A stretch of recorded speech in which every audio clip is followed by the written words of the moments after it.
ரொம்ப சந்தோஷம். மேடையில் இருக்கிற இமானன் அண்ணன் அவங்களுக்கும் என்னுடைய மகிழ்ச்சியான வாழ்த்துக்கள். ஏன்னா நிறைய யங் டேலண்ட்ஸை வந்து அவர் வந்து தொடர்ந்து வந்து ஊக்கப்படுத்தி அவங்கள வந்து வாய்ப்பு கொடுத்து ரொம்ப நல்ல விஷயங்கள் பண்ணிருக்காரு இந்த இண்டஸ்ட்ரியில். ரொம்ப நல்ல விஷயம் நீங்கள் தொடர்ந்து செஞ்சுட்டே இருங்க. அண்ட் அந்தோனிதாஸ் அண்ணன் ரொம்ப சந்தோஷம் நீங்கள் இங்கே இருக்கிறது. அண்ட் சிவகாமி ஐஏஎஸ் மேடம் பயங்கர இன்ஸ்பைரிங்கான ஒரு பர்சன். ஸோ அவங்க இருக்கிறது தான் எனக்கு ரொம்ப சந்தோஷம். அண்ட் கல்பனா அம்பேத்கர் நல்லா இருந்தது, ஓகே, ரொம்ப இன்ட்ரெஸ்டிங்காக இருந்தது. அண்ட் மியூசிக் ப்ரொடியூசர்ஸ் 2 பேருக்குமே என்னுடைய வாழ்த்துக்கள். அறிவுக்கு வந்து பிறந்தநாள் நல்வாழ்த்துக்கள் தான். சார் அறிவு வந்து காஸ்ட்லெஸ் கலெக்டிவ் பண்ணுறப்ப தான் ஃபஸ்ட் டைம் நான் மீட் பண்ண அறிவை. உதயா மூலமாக தான் நான் பார்த்தேன். அறிவு வந்து ஃபஸ்ட்டு பாடினதே வந்து அம்பேத்கருடைய அந்த வாழ்க்கை வரலாறை அவர் வந்து பாடினார். எனக்கு ஃபஸ்ட் டைமாக என்ன சொல்கிறது, நம்ம வந்து ஒரு கலை இலக்கியங்களில் கலை இலக்கியத்தை அரசியல் படுத்தணும், அது மக்கள்கிட்ட கொண்டு போய் சேர்க்கணும் அப்படின்றது தான் ஒரு முக்கியமான ஒரு எய்மாக இருந்தது.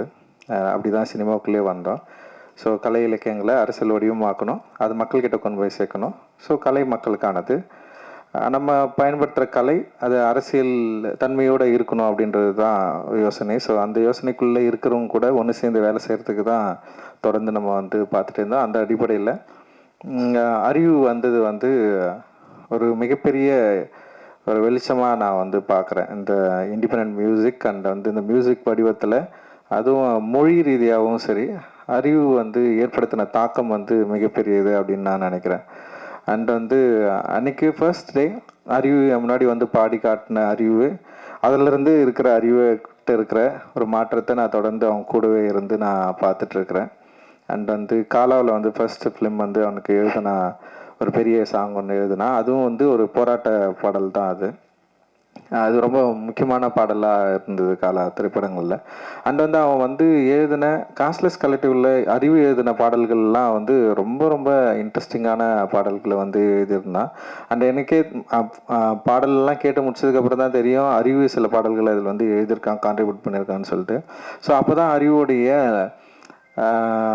அந்த லிரிக் அந்த அரசியல் தன்மையை வந்து கொஞ்சம் கொஞ்சமாக புரிஞ்சிக்க முடிஞ்சுது.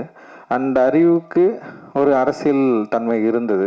இங்கே என்னை பார்க்குறதுக்கு முன்னாடியே அறிவும் பாபாசாஹேப் அம்பேத்கருடைய கருத்துக்களால் ஈர்க்கப்பட்ட ஒரு மாணவனாக இருந்தது வந்து எனக்கும் அறிவுக்கும் ஒரு பெரிய நெருக்கத்தை வந்து உண்டாக்குச்சு. ஸோ அதன் அடிப்படையில் தான் அறிவு கூட ரொம்ப நெருங்க முடிஞ்சது. ஆனால் அதே நேரத்தில் அரசியல் தன்மையை அரசியல் கருத்துக்களை எப்படி வந்து எளிய வடிவமாக மாக்கி மெயின் ஸ்ட்ரீம் பிளாட்ஃபார்மில் வந்து ஆடியன்ஸை வந்து கனெக்ட் பண்ணுறது, இது ஒரு பெரிய சவால் ஆக்சுவலி. இப்போ நான் திரைப்படம் எடுக்க வரப்போ கூட வந்து நம்ம கதை அப்புறம் நம்ம யோசிக்கிற அரசியல் தன்மை வந்து இங்கே இருக்கிற மெயின் ஸ்ட்ரீம் ஆடியன்ஸ் வந்து கனெக்ட் பண்ணுமா, இவங்க அக்செப்ட் பண்ணுவாங்களா இல்லையா. ஏன்னா மெயின் ஸ்ட்ரீம் அப்படின்றதே வந்து சந்தைப்படுத்துதலில் தான் ஒரு மெயின் ஃபோக்கஸாக இருக்குது. அண்ட் வந்து அதை வந்து வணிகம் மயமாக்குதல், இல்லை வந்து அது வணிகத்துக்கு உட்பட்டிருக்கா, இங்கே சந்தைப்படுத்துகிறவர்கள் யார், சந்தையில் யார் பொருள் வாங்குறது. ஸோ இது மாதிரி நிறைய விஷயங்கள் இருக்குது. ஸோ இப்படி இருக்கிறப்போ சந்தையாளர்கள் இந்த மாதிரியான அரசியல் தன்மையுள்ள, அதுவும் வந்து தலித்துகளுடைய லைஃப்பை அடிப்படையாக கொண்ட அரசியல் தன்மையுள்ள விஷயங்களுக்கு வந்து எந்த அளவுக்கு சப்போர்ட் பண்ணுவாங்க அப்படின்றது ஒரு பெரிய கேள்விக்குறியாக இருந்த காலகட்டத்தில் தான் எங்களுடைய வாழ்க்கை, அதாவது திரைப்பயணத்துலையும் சரி இசை வடிவங்களையும் வந்து ஸ்டார்ட் ஆகுது. ஸோ அப்படி வந்து அறிவு வந்தப்போ அறிவுடைய ஸ்டைல் இருக்குல்ல, வே ஆஃப் எக்ஸ்பிரஷன் அண்ட் அந்த தன்னை வெளிப்படுத்துதல் வந்து மெயின் ஸ்ட்ரீம் ஆடியன்ஸ்க்கு வந்து ஈஸியாக கனெக்ட் ஆகிற ஒரு லாங்குவேஜாக இருந்தது. அண்ட் உலக அளவில் இன்னைக்கு வந்து Indian artist and independent artist and wrap இது வந்து பயங்கர பாப்புலர் மியூசிக்காக இருக்கிறதுனால ஒரு பாப்புலர் மியூசிக்கோட வடிவத்தில் அறிவு பாடுறதுனால அது ஒரு பாப்புலர் மீடியம், ஒரு பாப்புலர் ஆடியன்ஸ்க்கு வந்து ஈஸியாக அது கனெக்ட் ஆச்சு. ஸோ அப்படி ஈஸியாக கனெக்ட் ஆகிறப்போ அறிவு பாடுற பாடல்கள் இருக்கிற அரசியல் தன்மையும் வந்து அவங்க கிட்ட போயிட்டு டிஸ்கஷன் பண்ண ஆரம்பிச்சுது. இது ரொம்ப முக்கியமானதாக நான் வந்து பார்க்குறேன். ஸோ ஒரு மீடியமை கையாளுறது வந்து ரொம்ப ரொம்ப முக்கியம். அந்த மீடியம் வந்து ஏற்கனவே இங்கே பாப்புலராக இருக்குது. அந்த மீடியம்குள்ளே நம்ம விரும்புகிற அரசியல் தன்மையை அதோட மீடியத்தை சரியாக புரிஞ்சுக்கிட்டு நம்ம வந்து அதை அப்ளை பண்ணுறப்போ இங்கே இருக்கிற எல்லா ஆடியன்ஸ்க்கு போய் ரீச் ஆகிறத வந்து என்னால் வந்து ஈஸியாக பார்க்க முடிஞ்சது. அப்படி தான் அறிவுக்கு வந்து வெற்றி கிடைச்சது அப்படின்னு நான் நினைக்கிறேன். ஏன்னா ரொம்ப சாதாரணமாக இது வந்து கிடச்சிடாது. ஸோ அதுக்கு முன்னாடி நிறைய பாப்புலர் மீடியமில் இல்லாமல் நிறைய இண்டிபெண்ட் ஆர்டிஸ்ட் வந்து இங்கே வந்து இருந்திருக்கிறாங்க. அதுக்கு வந்து முக்கியமான காரணம், அதுக்கு முக்கியமான உதாரணம் வந்து குணசேகரன் ஐயா நம்ம வந்து சொல்லலாம். அண்ட் வந்து தலித் சுப்பையா சொல்லலாம். ஏன்னா இவங்க வந்து மேடை தோறும் வந்து நிறைய பாடல்கள் வந்து பாடியிருக்காங்க. ஆனால் அந்த பாடல்கள் எல்லாமே வந்து செம சூப்பராக இருக்கும். ஆனால் ஆடியன்ஸை போயிட்டு வந்து ரீச் ஆகிருக்காது. ஸோ இது வந்து ஒரு பெரிய ஒரு கனெக்ஷன் இல்லாமலே இருந்தது. ஒரு மெயின் ஸ்ட்ரீம் மியூசிக்கும் இல்லை மெயின் ஸ்ட்ரீம் ஆடியன்ஸை கனெக்ட் பண்ண முடியாத தனி இசை கலைஞர்கள் எக்கச்சக்கமாக இருந்தாங்க. ஸோ ஆனால் வந்து வேர்ல்டு லெவலில் பார்க்குறப்ப தனி இசை கலைஞர்களுக்கு ஒரு பெரிய மார்க்கெட் இருந்தது, ஒரு ஃபேன் ஃபாலோவர்ஸ் இருந்தது, அவங்களால முடிஞ்ச பாடல்களை பாட முடிஞ்சது. குறிப்பாக வந்து பிளாக் இசை கலைஞர்களை நம்ம வந்து இதில் வந்து நிறைய ஆஃப்ரிக்கன் மியூசிஷியன்ஸ் வந்து நம்ம வந்து நிறைய எக்ஸாம்பிள் எடுத்துக்கலாம். அது Kendrick லாமர்லேருந்து Beyoncé, Kendrick La Mer and இவங்கெல்லாம் தான் நமக்கு பெரிய இன்ஸ்பிரேஷனாக இருந்தாங்க. கென்ட்ரிக்கோட இப்போ ரீசெண்டான ஒரு சாங் கூட வந்தது. அண்டு அவங்கள பார்க்குறப்ப வந்து நமக்கு பயங்கர பொறாமையாக இருந்தது. அவங்க பில்லியன்ஸ் கணக்கில் மக்களை ரீச் பண்ணாங்க. பெரிய அளவில் அந்த பாடல்கள் சந்தைப்படுத்தப்பட்டது. மிகப்பெரிய ஒரு பொருளாதார ரீதியாகவும் பெரிய அளவில் ரீச்சில் இருக்கிறாங்க. ஆனால் வந்து நம்மளால ஏன் இது இங்கே வந்து பண்ண முடியல அப்படின்ற ஒரு கேள்வி இருக்குல்ல, அந்த கேள்வியை நோக்கி தான் இந்த என்ன சொல்கிறது, இந்த மூமெண்ட் வந்து கொஞ்சம் கொஞ்சமாக அப்படியே நகர்ந்து போச்சு. இன்னைக்கு வந்து அறிவு கேஷ்லெஸ் கலெக்டிவில் வந்து பாடினதுக்கப்புறம் அறிவு மாதிரி நிறைய பேர் அதில் வந்தாங்க, நிறைய பேர் பாடினாங்க. அப்படியே வந்து மெயின் ஸ்ட்ரீம் சினிமா நோக்கி நகர்ந்தாங்க. மெயின் ஸ்ட்ரீம் சினிமாவில் இருக்கிற பாடல்களை வந்து பாட ஆரம்பித்தாங்க. குறிப்பாக அறிவு வந்து நடிகர் விஜய் அவர்களுடைய படத்தில் வந்து ஒரு பாடல் வந்து பாடி மிகப்பெரிய வெற்றி அடைஞ்சது. அண்ட் தனுஷ் அவர்கள் வடச்சென்னை படத்தில் வந்து அவன் பாடி வந்து பெரிய வெற்றி அடைஞ்சது. அண்ட் என்னுடைய திரைப்படங்களில் அறிவு தொடர்ந்து எழுதுறது நீயே ஒலி அப்படின்ற பாட்டு சார்பட்டா பரம்பரையில் வந்து அவன் எழுதுனது வந்து மிகப்பெரிய வெற்றி அடைஞ்சது, மக்கள்கிட்ட ஈஸியாக போய் சேர்ந்து. ஸோ அவனுடைய திரைப்பட பாடல்களும் கூட வந்து அதில் தன்னுடைய அரசியல் கருத்துக்களை வந்து எந்த வகையிலையும் வந்து கம்ப்ரமைஸ் பண்ணாமல் வந்து அதை ஈஸியாக இலகுவாக மக்கள்கிட்ட ஈஸியாக ரீச் பண்ணி அப்படி கொண்டு போய் சேர்க்கறதுல வந்து ஒரு கை தேர்ந்தவனா மாறி இருக்கிறது நினைக்கிறப்ப வந்து உண்மையிலே வந்து ரொம்ப சந்தோஷமா இருக்கு. அண்ட் அறிவோட மிக முக்கியமான பாடலாக நான் நினைக்கிறது வந்து கள்ளமௌனின்ற வார்த்தையை வந்து இன்ட்ரடியூஸ் பண்ணது. அந்த கள்ளமௌனி வந்து பயங்கரமாக அந்த வேர்டை வந்து அது ஒரு இண்டி மியூசிக்கில் வந்து வெளியே வந்து நாங்கள் தான் இதில் தான் ரிலீஸ் ஆச்சுன்னு நினைக்கிறேன், நீளமில் தான். ஆனால் அந்த பாடல் வந்து மிகப்பெரிய வெற்றி அடைஞ்சது. ஆஃப்ரோ ப்ரொடியூஸ் பண்ணியிருந்தேன் அந்த பாட்டை. அண்ட் வந்து செம்ம சக்ஸஸ்ஃபுல்லான சாங். அந்த இடத்துல இருந்து தான் அறிவுக்கு வந்து இன்னொரு ஒரு முகம் வந்து தெரிய ஆரம்பிக்குது. அந்த இடத்துல நிறைய சாங் பண்ணியிருந்தான், ஆனால் அது ரொம்ப முக்கியமான பாடலாக இருந்தது. ஆனால் அதுக்கப்புறம் வந்து இண்டி மியூசிக்கில் வந்து என்ஜாமி பாட்டு வந்து மிகப்பெரிய பாய்ச்சலை வந்து கிரியேட் பண்ணிச்சு. அண்ட் அதுக்கு வந்து மிக முக்கியமான காரணம் வந்து சந்தோஷ் நாராயணன் ப்ரொடியூசராக இருந்தது. அண்ட் தியோட அவங்க பாடினது. அதோடு சேர்ந்து அறிவுடைய எழுத்து இருக்குல்ல, அது ரொம்ப சாதாரணமான எழுத்து இல்லை. அந்த எழுத்து வந்து ஒரு பல தலைமுறைகளுடைய குரல்களை வடிவத்தை என்ன சொல்கிறது, ஒரு பெரிய அரசியலை வந்து வார்த்தைகளாக மாற்றி குழந்தைங்க கிட்ட கூட ஈஸியாக ரீச் பண்ண முடிய அளவுக்கு வந்து அதில் ஒரு பெரிய ஒர்க் வந்து நிகழ்ந்தது. ஆனால் அதன் பிறகு அந்த விஷயத்தில் சில பிரச்சனைகள்லாம் வந்து அறிவுக்கு நிறைய பிரச்சனைகள் வந்தது. அவன் வந்து மனதளவில் வந்து ரொம்ப பாதிக்கப்பட்டான். அதுலேருந்து வெளியே வர்றதுக்கு உண்மையிலேயே பயங்கர ஸ்ட்ரகிளில் இருந்தான். அந்த ஸ்ட்ரகிளுக்கான பதில் தான் இந்த 12 பாடல்கள் அப்படின்னு சொல்லிட்டு நான் வந்து சொல்லுவேன்.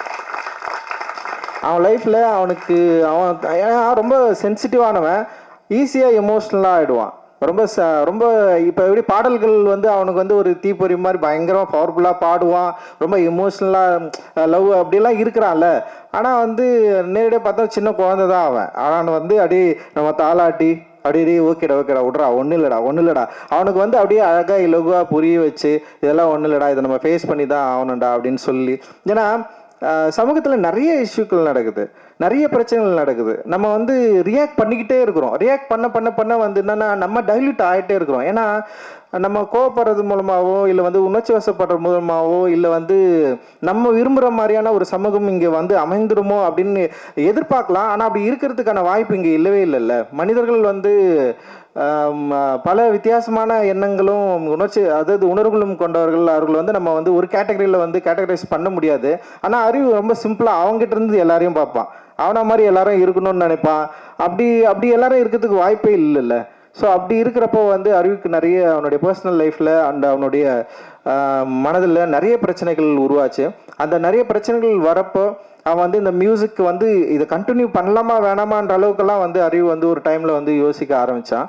ஆனால் வந்து அறிவு வந்து தொடர்ந்து என்கிட்ட அடிக்கடி வந்து அவன் பேசுவான். அவனுடைய வேலை என்னன்றது மட்டும் நான் கொஞ்சம் நான் அவங்ககிட்ட வந்து ஷேர் பண்ணியிருக்கிறேன். இது ஏன் முக்கியமான வேலை, நம்ம ஏன் இதை பண்ணணும், நம்ம பண்ணலைன்னா வேற யார் பண்ணுவாங்க, இது இன்னொருத்தர் வந்து பண்ணுறதுக்கு வந்து எவ்வளோ காலம் ஆகும். ஸோ இது அப்படி நம்மளால் விட்டு போயிட முடியாது. இது ஒரு ஃபைட் தான். இந்த ஃபைட் வந்து சாதாரண ஃபைட் கிடையாது. இது வந்து பல நூற்றாண்டு காலமாக நடந்துட்டு இருக்கு அப்படின்னு நான் சொல்லுவேன். நான் பாபா அம்பேத்கர் வந்து இதை ரொம்ப சூப்பராக சொல்லியிருப்பார். இந்தியாவுடைய வரலாறு என்பதே வந்து பௌத்தத்துக்கும் பார்ப்பனியத்துக்குமான போர் அப்படின்னு சொல்லுவார். ஸோ இது வந்து கிட்டத்தட்ட ஒரு போர். இந்த போரில் வந்து நம்ம எல்லாம் வந்து ஒரு சின்ன ஒரு சோல்ஜர்ஸ் மாதிரி வந்து நம்ம நிற்கிறோம். நம்ம இல்லைனாலும் வேற ஒருத்தர் வருவாங்க. ஆனால் நமக்கு ஒரு ஸ்பேஸ் இப்போ கிடைச்சிருக்கு. அந்த ஸ்பேஸை நம்ம கரெக்டாக யூட்டிலைஸ் பண்ணிக்கிட்டு நம்ம விரும்புகிற, நம்ம நினைக்கிற ஜனநாயகத்தன்மை வாய்ந்த ஒரு சமூகத்தை உருவாக்குவதற்கு நம்மளால முடிந்த அளவுக்கு நம்முடைய ஆர்ட்டை வந்து நம்ம வந்து பயன்படுத்தணும் அப்படின்றது தான் மேக்சிமம் வந்து எனக்கும் அறிவுக்குமான டிஸ்கஷன் இருக்கும். அண்ட் அதை வந்து அறிவு வந்து தன்னுடைய இந்த 12 பாடல்களை உருவாக்கி நிறைய பாட்டு வச்சிருக்கான். அதில் 12 மட்டும் தான் இப்போ வந்து ரிலீஸ் பண்ணுறான். எனக்கு ரொம்ப ஆச்சரியமாக இருந்தது, எப்படி இவனால் 12 பாடல்கள் இவனால் வந்து உருவாக்க முடிஞ்சுது அப்படின்னு சொல்லிட்டு. இன்னொன்று, இது அவனுடைய போராட்டம் தான் அப்படின்னு நான் நினைக்கிறேன். ஏன்னா அவனால் வந்து மியூசிக் பண்ண முடியும்னு சொல்லிட்டு இதில் வந்து ப்ரூவ் பண்ணியிருக்கிறான். அண்ட் வந்து அவன் எழுதியிருக்கிறான், அவனே மெட்டமைச்சிருக்கிறான். அண்ட் வந்து இதை வந்து மக்கள்கிட்ட கொண்டு போய் சேர்க்கறதுக்கு தனியாலாம் நின்று இருக்கிறான். இது எல்லாமே அவனே வந்து தேர்ந்தெடுத்தது. சோனி மியூசிக் கிட்ட போனதும் அவனுடைய கால் தான். அவனுக்கு நிறைய பேர் வந்து அவங்க கேட்டாங்க, ஆனாலுமே வந்து சோனி மியூசிக் கூட நம்ம போனோம் அப்படின்ற எடுத்ததும் அவனுடைய கால் தான். ஸோ இது ரொம்ப ரொம்ப ஆரோக்கியமான அண்ட் வந்து அவனுடைய வளர்ச்சியில் ரொம்ப முக்கியமான காலகட்டமாக நான் பார்க்குறேன். நான் இந்த 12 பாடல்களில் பல பாடல்கள் பலவிதமாக மக்களுக்கு கொண்டு போய் சேரும், பிடிக்கும் அப்படின்னு நான் நம்புகிறேன். எனக்குமே வந்து பிடிச்சது வந்து அந்த ராசாத்தி பாடல் வந்து எனக்கு ரொம்ப பிடிச்ச பாடல். நான் அவன்கிட்ட சொன்னேன், கேட்டவொடனே எனக்கு ரொம்ப பிடிச்சிருக்குடா. அதை என்ன சொல்றது, மியூசிக்காகவும் சரி, அந்த ஃபீமேல் சிங்கரை யூஸ் பண்ணதாக இருக்கட்டும், அந்த லிரிக் வந்து பயங்கரமாக இருந்தது. ஒரு பயங்கர அடி ரொம்ப எனக்கு ஈஸியாக வந்து அது கனெக்ட் ஆச்சு. அப்புறம் வந்து சார்பாக பாடல் வந்து பயங்கரமாக இருந்தது. ஸோ நிறைய பாடல்கள் இதில் வந்து ரொம்ப இன்ட்ரெஸ்டிங்கான பாடல் வந்து அவன் கொடுத்துருக்கான். அண்டு வந்து நிச்சயமாக இது வந்து மக்களுக்கு மிக நெருக்கமான ஒரு பாடலாக இருக்கும் அப்படின்னு நான் நினைக்கிறேன். சோனி டெஃபினட்டாக இது வந்து மக்கள்கிட்ட கொண்டு போய் ரீச் பண்ணுவாங்க. அவங்ககிட்ட ஒரு பெரிய ஃபேன் பேஸ் இருக்குது. அண்ட் பெரிய மக்கள் வந்து சோனி நிறுவனத்தோடு, அந்த சோனி மியூசிக்கோட வந்து நெருங்கிய ஒரு உறவோடு இருக்கிறாங்க. அதனால் நிச்சயமாக இந்த 12 பாடல்கள் பலவிதமாக மக்கள்கிட்ட போய் சேரும் அப்படின்னு நான் நினைக்கிறேன். அண்ட் அறிவோட போராட்டத்துக்கு இது ஒரு முதல் படியாக தான் நான் நினைக்கிறேன். நான் இது ஆக்சுவலி வந்து ஃபர்ஸ்ட் ஸ்டெப் தான். இதில் அறிவுக்கு நிறைய கத்துப்பா அப்படின்னு நினைக்கிறேன். அறிவு வந்து ரொம்ப எக்ஸ்பிரசிவா இதில் வந்து ஒர்க் பண்ணியிருக்கான். இதுல இருந்து நிறைய கத்துக்கிற இடமும் இருக்கு. இதில் கிடைக்கிற விமர்சனங்களை வந்து சரியா நீ வந்து எடுத்துக்கோ. ஏன்னா வந்து விமர்சனங்கள் மட்டும்தான் ஒரு கலைஞனை வந்து சரியா பண்படுத்தும். விமர்சனங்கள் ரொம்ப ரொம்ப ஆக்கப்பூர்வமான விமர்சனங்கள் நான் சொல்றேன். எதிர்மறையான விமர்சனங்களை பத்தி நமக்கு எப்பவுமே கவலை இல்லை. அது ஜஸ்ட் அப்படி இக்னோர் பண்ணிட்டு நம்ம தூக்கி போட்டு போயிட்டே இருக்கணும். அண்ட் ஆக்கப்பூர்வமான விமர்சனங்களை நம்ம ஏற்றுக்கிட்டு நம்முடைய கலையை பண்படுத்துவதற்கு, மக்களிடம் சென்று நம்முடைய கலை சரியான அளவில் சேருவதற்கு நம்ம வந்து கரெக்டாக நம்மளை வந்து தயார்படுத்திக்கிறதுக்கான ஒரு மேடையா, இது உன்னுடைய முதல் மேடையா இது இருக்கிறதுல எனக்கு வந்து மிகப்பெரிய மகிழ்ச்சி அண்ட் சந்தோஷம். இந்த நேரத்தில் அறிவு கூடவே இருக்கிற சில தோழர்கள் இருக்கிறாங்க. பாலச்சந்திரன் இருக்கிறாங்க, கார்த்தி இருக்கிறான். அண்ட் வந்து அறிவை வந்து இப்போ கல்பனா நிறைய பேர் இருக்கிறாங்க. அண்ட் வந்து அறிவை வந்து இந்த ஒரு அவன் பண்ண ஸ்ட்ரகிளில் அவங்கள வந்து இவனை வந்து கைவிடாதவர்கள் இவர்கள் எல்லாரும். அவங்களுக்கு என்ன நான் வந்து இந்த நேரத்தில் வந்து நான் நன்றி தெரிவிச்சுக்கிறேன். நீங்களாம் இல்லைன்னா டெஃபினட்டாக வந்து அறிவு இல்லை. ஏன்னா வந்து அவனை வந்து நீங்கள் பயங்கரமாக ப்ரொடெக்ட் பண்ணி இந்த ஸ்டேஜுக்கு கொண்டு வந்து நிறுத்திருக்கிறீங்க அப்படின்றதுல வந்து எனக்கு வந்து ரொம்ப ரொம்ப சந்தோஷம். அண்ட் வந்து அறிவோட அப்பா அம்மாவுக்கு, அவங்களுடைய உறவினர்களுக்கு எல்லாருக்குமே என்னுடைய நன்றிகள். அண்டு ஊடகத்தாருக்கும் எல்லாருக்குமே என்னுடைய நன்றி. இது வந்து சரியான அளவில் கொண்டு போய் சேர்ப்பீங்க அப்படின்னு நம்ம நம்புகிறோம். அண்டு ரொம்ப மகிழ்ச்சியாக அறிவு பெரிய இது ரொம்ப சந்தோஷம். அண்ட் வந்து உன்னை பார்த்து நிறைய பேர் வந்து வரணும், நிறைய பேர் வந்து கலை மக்களுக்கானதாக மாற்றணும். கலையை சரியான அளவு பயன்படுத்தி இது வந்து நம்ம விரும்புகிற சமூகத்தை உருவாக்குவதற்கான ஒரு வேலைக்கான முதல் படியாக அது இருக்கும் அப்படின்னு நான் நம்புகிறேன். ஜெய் பீம். நன்றி. ஜெய் பீம். தேங்க்யூ.